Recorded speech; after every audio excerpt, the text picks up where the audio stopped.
Bob Herbert's op-ed.tv is made possible in part by the CUNY TV Foundation with the support of Ann Ulnick.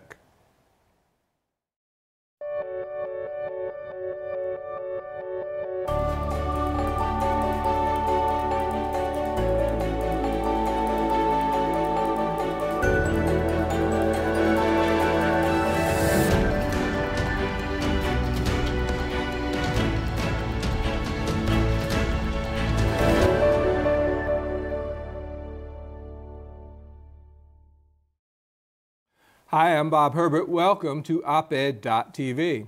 The Women's March, or marches, that followed Donald Trump's inauguration exceeded all expectations, and people have not stopped protesting since. The role of women in all of those protests and in official actions pushing back against the excesses of this administration has been enormous. More than any other time in our history, women are at the center of events shaping the politics and culture of the United States. We'll talk about this and more with my guest, Rebecca Traister, a New York Magazine writer and author of the book All the Single Ladies, Unmarried Women and the Rise of an Independent Nation. Rebecca, welcome. Thanks for having me. Thank you for coming in. Really appreciate it. So the Women's March in Washington, the day after the inauguration, was the largest such protest in American history, and of course, it was only one of so many all across the nation. And the world. The world, exactly. So why were those gatherings, in your view, so significant? Well, they were significant for a number of reasons. They happened on the first day of Donald Trump's administration. That's important. It set the tone for how people were going to respond to this new and unusual president, and it set the tone right off the bat. And I think that was important in part because for a lot of people, Inauguration Day was very dark. It was scary. The speech that Donald Trump gave was dystopic, punishing, incredibly chilling. And so, and I think one of the things that we have to fear is the sort of suppression of and depression of energy, resistant energy, to a man who just came to office on a very openly racist, xenophobic, sexist set of ideas and rhetoric. So the fact that the first full day of his administration was marked by what was not only peaceful but very joyful protest that was also global, I think that makes a huge difference because we're also looking at this point to how the world is regarding this country. No question. And so the idea that there was global cooperation with this resistance, that it was a way of the rest of the world saying, we see and are responding to your response to your president, I think was very important. It was also important with regard to the history of the women's movement. This was the largest one-day political demonstration in the history of the United States. That's tremendous. It was pulled together in sort of less than 2 months. It was not led by a traditional social justice organization or nonprofit. It was dreamed up on election night by a couple of individuals. It was problematic and rocky from the start in that it initially appropriated the name of the Million Man March and the Million Women March. But then a team of grassroots organizers, young organizers, a new generation of social and political leaders pulled it together, these young women, women of color, and they pulled together around a platform that is extremely radical and progressive and exciting in its approach.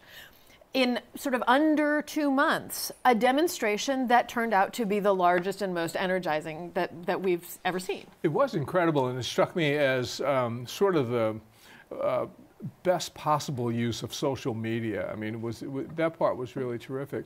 You mentioned that the demonstration in large part was joyful. You went to Washington, right? I did. Talk yes. about what it was like to just be part of it. What was the scene like? Well, the tremendous thing was because there were so many more people than were expected. Right. I think even their high estimates, they were sort of outstripped, and because they hadn't been granted good permits. They didn't have a permit to take over the mall.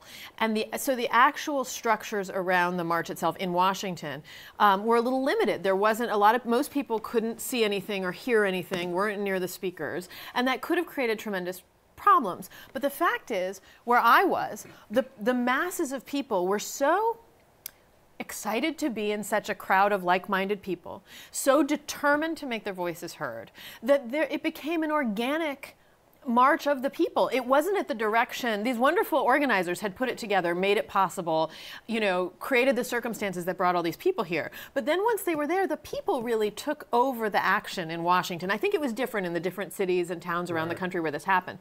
But in Washington, the march had a mind of its own. There were too many people. They had a very small march route. The march had a mind of its own. But it truly did. It was remarkable because the march route was filled. You couldn't move. Right. So it wasn't possible to take the route for which they had permits. What happened is that all those people who were filling that route and all around it started marching in their own circles, and very much their credit, Washington, D.C. police and security let them through. But you can do that if a march is peaceful. When you have disorders all over the place, then forget about it. The response is to corral the marches and even break it up if you can. This is all very exciting, and as I mentioned, there have been a lot of protests since then. It's almost as if the Women's March actually set the stage for these subsequent protests. But we've seen movements come and go pretty frequently over the past several years. What is it about this one that would make you believe that it has legs, that this thing could lead to something larger? Well, I think we're in extraordinary circumstances. And I should say that the movements that we've seen in recent years, I mean, I think you see to some extent the roots of Occupy in this. You certainly see Black Lives Matter. Although it's interesting, and it's worth pointing out, the different treatment that women's marchers got than Black Lives Matter protesters often get from police. And I think it's important to note that. But there was certainly, because the platform itself included Black Lives Matter, criminal justice reform, climate justice, immigration reform, it was pulling together a lot of the movements that have been cropping up in recent years. One of the things that this iteration of the movement does is bring together all of this kind of activism, making the point that all of these are women's issues. Right. And of course, it was a march that also welcomed men. It was not unfriendly to men. There were lots of men there of all ages. But the men did not take over. They did not take over. Right? They did not take over. They were, you know, participants, partners. My husband took my kids here in New York. I was in D.C. You know, and I think that it matters that we're seeing, and it's very delicate, these kinds of bonds. This is the whole history of social movements in the United States, you know, going back to abolition and suffrage movements, which were often cooperative and intertwined and then would break along lines of race, of class, gender. So these are very delicate ties, but at the moment what we're looking at is a movement that is reforming those ties in a way that I think is necessary to respond to this administration, which is looking to punish all kinds of Americans, you know, in all sorts of ways. And what you need is the cooperation of groups, and doing it under the rubric of a women's movement makes sense because women are the majority of the country. You've written so many, what I think of as really important pieces for New York Magazine, but I think one of the most important carry the headline, "Identity issues don't distract from economic issues, they are economic issues." Now, since the election, there have been so many people, quite a few Democrats too, but so many people on the right, and then people who are the so-called centrists, who have said, oh, the Democrats have focused too much on identity politics. That's why Hillary lost the election. People on the far left say that too. There should have been economic issues. You're right, some of that on the far left. So address that. First, just give a quick explanation of what these so-called identity politics are, and then give me your take on this whole. So identity politics is it's a term that's used to describe movements that are about groups of people as sorted by gender or race. Right. So I think that depending on who you're talking to, you might hear people talk about the women's movement itself or a civil rights, anti-racism movement as identity politics. Black Lives Matter, identity politics. Gay rights, identity politics. A reproductive rights battle, identity politics, because it's about women.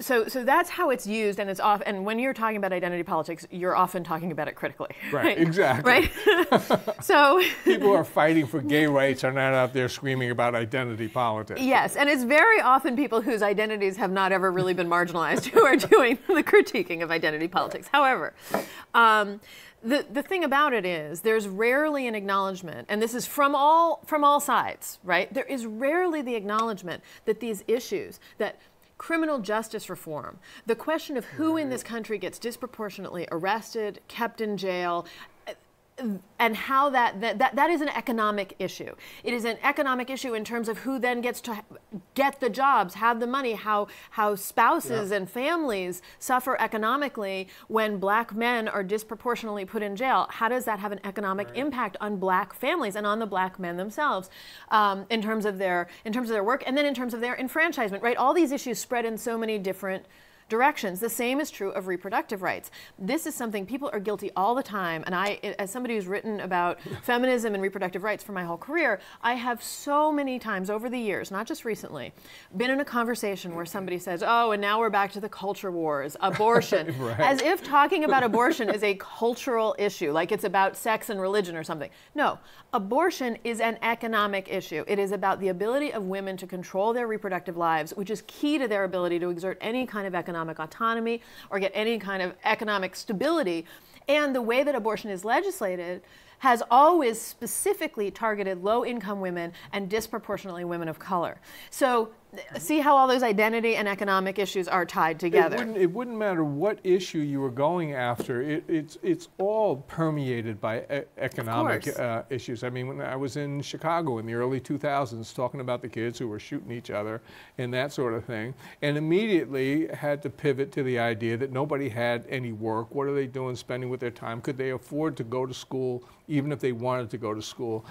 Economic matters and the kind of society that we have permeates everything. Think about climate justice. Think about environmental activism. Who are the people who suffer when lowlands are flooded? Right. Poor people. Who are the people who suffer from increased tornadoes? You know, the people who live in housing that is unstable, who are low-income, economically disadvantaged people. The weather is literally an economic issue. If you talk about infrastructure, look what happened in Flint, Michigan. Who were the ones who suffered when the water went bad in Flint? Exactly. But for some reason, politicians are terrible about being able to marry these what should be very obvious arguments. So that during the primary, you regularly heard, and I heard him say it a couple weeks ago, Bernie Sanders say, okay, maybe we can't agree on social issues like abortion, but on economic issues, by which he means wages. But by the same token, this isn't just about Bernie. This last week, I saw Jen Palmieri, who is Hillary Clinton's spokesperson, go on television and start talking about, we're not in it for this is not about the fight for 15, we're in it for identity issues. Well, that's crazy. The fight for 15, raising wages, no question, is an identity issue. It disproportionately impacts women, single women, women of color, people of color. Of course it's about identity. So there's no politician really seems to be able to just get this right. Let's talk about the Affordable Care Act. So you mentioned women's health issues. Again, none of this stuff happens in a vacuum, but the Republicans have triumphed on, at least in the campaign, in Congress as well as in the White House, on the repeal of the Affordable Care Act, Obamacare. It's interesting that a lot of Republican voters like the Affordable Care Act but don't like Obamacare. But in any event, they clearly have no idea what to do now. So talk about the Affordable Care Act and talk first about the impact that repeal would have on women. Well, repeal would have a tremendous impact on, full repeal would have a tremendous impact on women and, of course, on millions of Americans who now rely on Obamacare. So full repeal would be an economic disaster for women, and often women who, one of the things that the Affordable Care Act did was ensure that women weren't charged more for their health care, which had been legal prior to the Affordable Care Act. You could charge women more. You could charge women more, and more than that, you could charge women who had previously reported domestic abuse more, citing that as a pre-existing condition. That was legal until the ACA. Insane. I mean, how do you even think that up, actually? Well, you think of women as subsidiary creatures. That's where you start, right? So. This is Nancy Pelosi, had this line about one of the victories of Obamacare was that we would no longer be treat being a woman as if it itself was a pre-existing condition. Right. So you get that protection stripped. If you repeal the whole thing, there's none of those protections that say that insurers and caregivers aren't allowed to simply charge women more. And the argument was, oh, but they have reproductive health care, they have a different set of expenses, you know, but all of that, Obamacare negated a lot of that. So those protections go out the window. The second, well, lots of important things Obamacare has done, but the contraception mandate. And this is something that is at risk, even if they do not fully repeal Obamacare, which I increasingly suspect they're not going to, because I think they're beginning to understand that if they did that, they're going to be in a lot of trouble. They can't figure out a way to do it. Right. You know, they're already getting incredible pushback from their own constituents. Right. But a thing they can do, because it is separate and under the control simply of the Department of Health and Human Services, which is going to be run by Tom Price, who's somebody who has talked openly about how he doesn't believe in the contraceptive mandate. He believes there's no woman out there who can't afford her birth control. They can repeal the contraceptive mandate, which was a very revolutionary aspect of the ACA, that ensured that women didn't have to pay a copay for their birth control, hormonal birth control, IUDs. It has lowered the cost. American women have saved $1.4 billion a year on birth control. And so if they can repeal that, which they can do very easily, that is going to send women's healthcare costs much higher. And there's also another sort of trickier thing about that is that the number of insurance companies now paying for birth control means that there's been increased usage of LARCs, long-acting contraception, that includes IUDs and injectable contraceptives that are long-lasting. This has dramatically reduced rates of unintended pregnancy, especially in young people. Which would seem to be something that the folks on the right would want. Well, I know. Where does that go? Don't even start questioning whether. But exactly what would happen, because the cost of an IUD can be anywhere between $500 and $900 to have it inserted, which of course is prohibitive for lots of women. And so if you take away that coverage, what you're going to probably see is an increased rate of unintended pregnancy after we've had these medical advances and insurance advances, you know, public policy, economic policy advances that have brought unintended pregnancy rates lower. Another important women's health issue, but it's separate and apart from Obamacare, is the so-called gag rule. And of course, this affects women around the globe. Can you talk about what the gag rule is? It's been reinstated by Donald Trump, and what the consequences will be. Well, what the gag rule does is it cuts off America's funding to organizations around the globe that offer abortion or mention abortion as an option. Can't even talk about it. You can't even talk about abortion as an option. Right. And if you do, you lose your support from the United States federal financial aid. Your financial aid, which of course is what a lot of these organizations rely on. So what that is going to mean is an increase in unintended pregnancies, in dangerous abortions, and women dying from abortions or childbirth from dangerous pregnancies. I mean, the abortion bans, efforts to decrease abortion around the world have regularly resulted in increased rates of dangerous and deadly abortions and in maternal mortality. Right. So that's what you're looking at when you see, and this is, I mean, this gag rule, you know, he expanded it so that it's going to be very dangerous for women around the world. And when you talk about, you know, these dangerous abortions, so that's like going back to the old days in the United States before Roe v. Wade, right. But worse because of the lack of medical facilities and right. And a lot of these, keep in mind that a lot of these organizations are organizations that serve impoverished communities. Right. That's the point of why they're there. They're organizations that serve precisely the kind of populations who most need the full complement of reproductive health care and have the least access to safe medical care. So yeah, it's a terrible tragedy, but make no mistake, there are things like that are beginning to happen here too. In 2015, there was a woman in Tennessee who self-induced an abortion with a coat hanger. which is because in many parts of the United States, and this has preceded the Trump administration, right. it's been a project of the Republicans, mostly since the Tea Party came into power in 2010, although it obviously extends back before that, to reduce access and availability of abortion in as many states as possible. And they've made great gains. And so there are vast portions of this country where abortion is all but inaccessible and inaccessible to low-income women. So even though it's legal, yes. In theory, it's legal, but you have no access. It's legal in name only in many parts of this country. Right.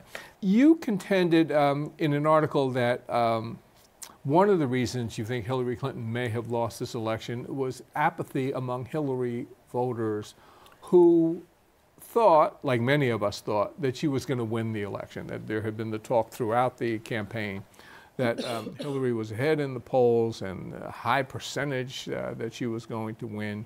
And you think that kept some people from the polls. Can you talk about that? Yeah, well, would have been Hillary voters. The Hillary voters were not apathetic. There was a sense that people who supported Hillary were lukewarm on her. That was not my experience of those voters. Those who actually were Hillary supporters were extremely enthusiastic about her. I do think that there was a sense that sort of permeated from every corner that she has this in the bag. Her opponent's a monster. He violates every expectation of what a president's supposed to look like, except for the fact that he's a powerful white guy. And she's so far ahead in the polls, and she's going to wipe the floor with him. And that came from all kinds of places, not all of them, with any kind of malevolent intent. It came from the polling. Look at the way we now guess about elections. Yeah. We poll and poll and poll and poll, and every news organization has its percentage of her winning, chances of her winning. The horse race becomes the main story. The horse race is the main story, and where did she poll this way? And what we know, first of all, is that all those polls were wrong. But what they contributed to was a sense that she was going to win. Right, so there was an inevitability in some folks' minds. There was an imagined inevitability. Yeah. And then you saw it coming from people who had more of an investment in reducing enthusiasm for her. And I understand that, fine. You have any number of valid complaints about Hillary Clinton. But the storyline you're selling, and I saw many people selling this, is, look, she's going to win, never... I can't remember if it was maybe Snowden or somebody said there's never been wrote a story, there's never been a safer election in which to vote third party, right? There was a lot of that. Send a message to the Democratic Party by voting third party or not voting for her that they need to change their ways because of reasonable dissatisfaction with the Democratic Party, right? I'm not saying that there weren't many valid impulses behind the dissatisfaction, but then the recommended recourse in some cases was, so show that Democratic Party that you're not going to fall in line behind their flawed approach to this election by abstaining or not. So yes, I think I think, and honestly, the way that the media, and I'm part of the media, so this is not an accusation I'm throwing only outward, but there is a kind of obsessive both sidesism, right? Oh, I agree. And that equivalence phenomenon, if one side is bad, but the other side is just as bad in some way, or right. Trump is, literally admitting to sexual predation right. on a recording, but Hillary had a private email server. They're both flawed. And there were a million stories. America has never been so unhappy with its choice of candidates. And, sure, after you told us to be unhappy with them,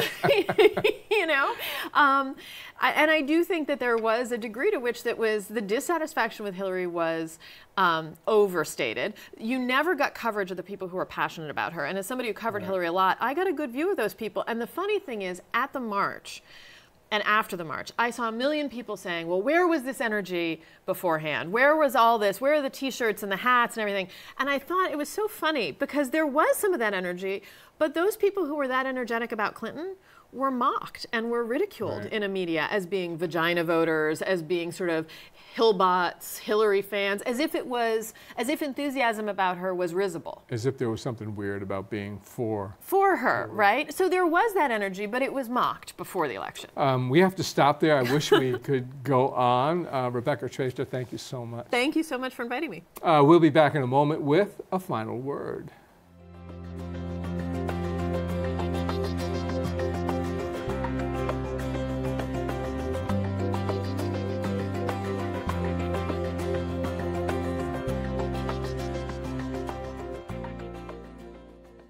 Here's a quote from President Donald Trump. "The murder rate in our country is the highest it's been in 47 years. Did you know that? 47 years. I used to say that. I'd say that in a speech and everybody was surprised because the press doesn't like to tell it like it is. It wasn't to their advantage to say that. But the murder rate is the highest it's been in, I guess, from 45 to 47 years. Trump's statement was, of course, false. The murder rate in the United States peaked a couple of decades ago in the 1990s, and it is substantially lower now. In New York City, the homicide rate for January 2017 was the lowest it has been for 24 years. Like the American carnage he talked about in his inaugural address, this skyrocketing murder rate is a figment of Donald Trump's imagination. How could the President of the United States be as chronically misinformed as this man? Is he deluded? Does he know the truth and just chooses to lie? Is he struggling with some difficulty unknown to voters that makes it difficult for him to accurately process reality? We have, of course, no answers to these questions, at least not now. The one thing we know is that it is incredibly dangerous and even potentially catastrophic when a president, the leader of the free world, is as far removed as Donald Trump apparently is from the cold, hard, everyday facts that most of us take for granted. That's all for now. See you next time.